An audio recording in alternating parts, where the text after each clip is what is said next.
تو اعراب کے اعتبار سے یہ دو چیزیں واقع ہیں. پہلی چیز یا تو آپ لفظاً اور تقدیراً کو نسبت تمیز نسبت مان لیں. کیا مان لیں؟ چلیے تمیز نسبت تو آپ جانتے ہیں, تمیز سیدھے بول دیتے ہیں. تمیز مان لیں کس سے؟ کا یختلفوں میں جو ضمیر ہے نا اس سے کیا کریں, اس کو تمیز مانیں. وہ یہ ممیز ہے اور یہ کیا ہے؟ تمیز. ٹھیک ہے نا. تو لفظاً تقدیراً تمیز کیا ہے؟ منصوبات میں سے ہے. یا پھر آپ اس کو مفعول مطلق مان لیں. کیا مان لیں؟ مفعول مطلق. تو جب آپ مفعول مطلق مانیں گے تو ایسی صورت میں آپ کو مضاف الیہ, پہلے کیا ہوتا ہے؟ مضاف. دوسرا کیا ہوتا ہے؟ مضاف الیہ. تو اس کو بنائیں گے مضاف الیہ لفظاً و تقدیراً کو, اور اس سے پہلے مضاف کو مقدر مانیں گے. کیا مانیں گے؟ مضاف کو تقدیر. جیسے مثال کے طور پر پوری عبارت ہو جائے گی حکم ہو ان یختلف آخرہ باختلاف العوامل. ٹھیک ہے. اور آگے لکھیں گے آپ کے بین سطور میں ہے اختلاف لفظ اختلاف لفظ. یہ اختلاف یہ جو ہے نا یہی کیا ہے؟ مضاف ہے. یہ کیا ہے؟ مضاف ہے. ٹھیک ہے. یہ مضاف مقدر ہے اختلاف. اس سے لفظاً سے پہلے بھی اور پھر تقدیراً سے پہلے بھی. ٹھیک ہے. تو اختلاف لفظ و اختلاف تقدیرین, اختلاف لفظ و اختلاف تقدیرین. ٹھیک ہے. تو یہ بن جائے گا مفعول. کیا بن جائے گا؟ مفعول. اچھا جی, اب آگے چلیے. یہ اس پہ بات ختم ہو گئی. اس پہ جو مین بحث تھی ہم نے کل بتا دیا تھا آپ کو, ہاں, علم منطق کے روشنی میں, اس کی روشنی میں ہم نے بتا دیا. اب آگے چلیے. الاعراب مختلف آخرہ بہ لیدل علی المعانی المتورۃ علیہ. کا اعراب وہ حرف یا حرکت ہے. ما سے مراد کیا ہے؟ حرف یا حرکت. چونکہ اعراب کی دو قسمیں ہیں نا, معلوم ہے نا. اعراب کی کتنی قسمیں ہیں؟ دو قسمیں ہیں. ایک جس پہ حرف آئے اور ایک جس پہ جیسے ہر بولے تو واو الف یا یہ سب آتی ہے نا جی, اور اسی جس پہ حرکت آئے زبر زیر پیش. دو طرح کے ہیں. گرمی لگ رہی ہے نا. دو طرح کی. ٹھیک ہے نا. ایک حرکتی اعراب ہے اور ایک اعراب کیا ہے؟ حرفی اعراب. ٹھیک ہے نا. تو ما سے مراد دونوں ہیں. ما سے مراد ما چونکہ عام ہے تو دونوں ہیں. ٹھیک ہے. کا اعراب وہ حرف یا حرکت ہے کہ جس کا آخر بدل جائے, مختلف ہو جائے, ہاں, لیدل علی معنی المتور علیہ, تاکہ وہ دلالت کرے اس پے در پے آنے والے معانی پر جو اس مورب پر ہے. دیکھیے جی, اصل میں حرف کی دو قسمیں ہیں. کتنی قسمیں ہیں؟ حرف کی دو. ایک ہے حرف معانی اور ایک ہے حرف مبانی. ایک ہے حرف معانی اور ایک ہے حرف مبانی.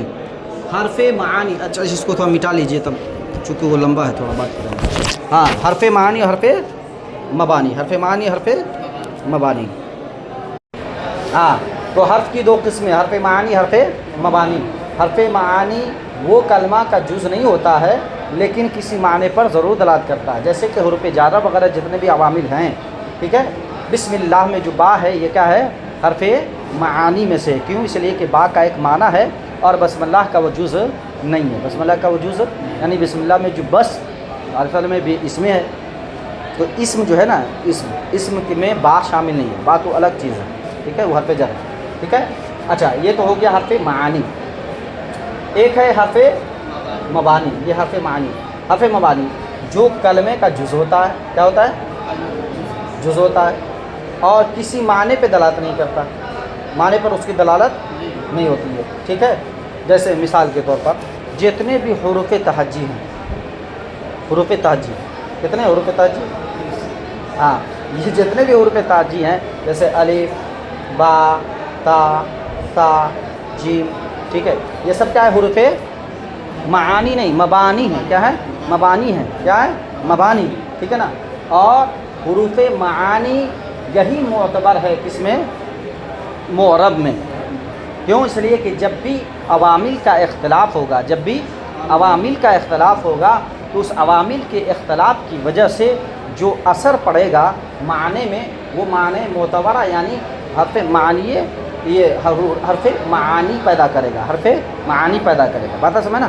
تو اعراب کی تعریف ہو گئی کہ اعراب وہ حرف یا حرکت ہے کہ جس کا آخر عوامل کے اختلاف سے جس کا آخر بدل جائے تاکہ وہ معنی معتبرہ پر دلالت کرے. ٹھیک ہے، یہ سمپل اس کی تعریف ہے. ٹھیک ہے نا. اچھا جی، اب عامل ہے کہیں پہ، کہاں پہ تھا عوامل؟ اوپر وہ چلا گیا ہے نہیں، عوامل تھا، اس پر ایک گفتگو تھی. عوامل اصل میں کیا ہے؟ یہ جمع قلت ہے. کیا ہے؟ جمع قلت. اور جمع قلت جب بولتے ہیں تو کم سے کم 3 مراد ہوتا ہے. جمع قلت کم سے کم 3 سے 9 تک، 3 سے 9 تک. اور جمع کثرت 3 سے بہت زیادہ، 9 سے بھی زیادہ. ٹھیک ہے. تو اب جو انہوں نے جو تعریف کی حکم بیان کیا ہے وہ کیا ہے کہ اس کا حکم یہ ہے کہ جس کا آخر عوامل کے اختلاف سے، کس کے اختلاف سے؟ اچھا، عامل کا اختلاف نہیں بولا، جمع بولا. عوامل کے اختلاف سے مختلف ہو جائے لفظاً یا تقدیراً، تو اس کا مطلب یہ سمجھ میں آ رہا ہے کہ جب بھی معرب ہوگا تو اس وقت ہوگا جب کہ اس کا عامل کم سے کم 3 ہو. کیوں؟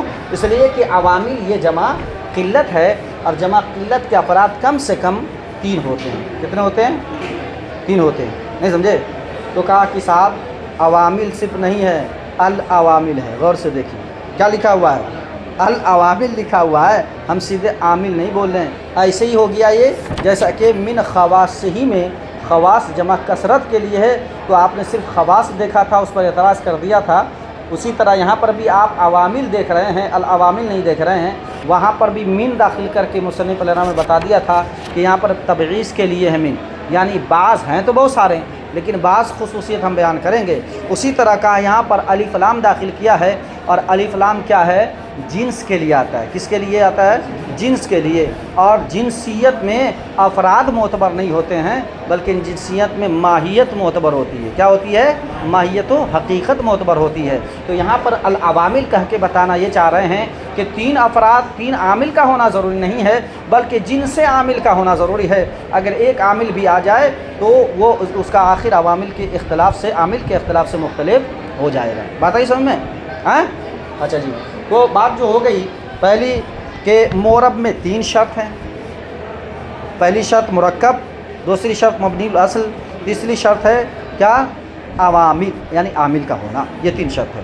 اس کے بعد اس کے حکم پر جو اعتراض ہوا العوامل پر، اس کا جواب دے دیا. اور لفظاً اور تقدیراً کا جو اعراب ہے کہ کبھی مفعول بن رہا ہے اور کبھی تمیز بن رہا ہے، تو اس کا اعراب بتا دیا. اچھا، اس کے بعد معنی معتبرہ سے کیا مراد ہے؟ تو ہم نے بتا دیا کہ معنی کے دو قسمیں ہیں. ایک ہے حرف معانی یعنی ایک حرف مبانی. اور حرف معانی حرف مبانی میں جو فرق ہے وہ ہم نے آپ کو بتا دیا. یہاں پر حرف معانی معتبر ہے، حرف مبانی معتبر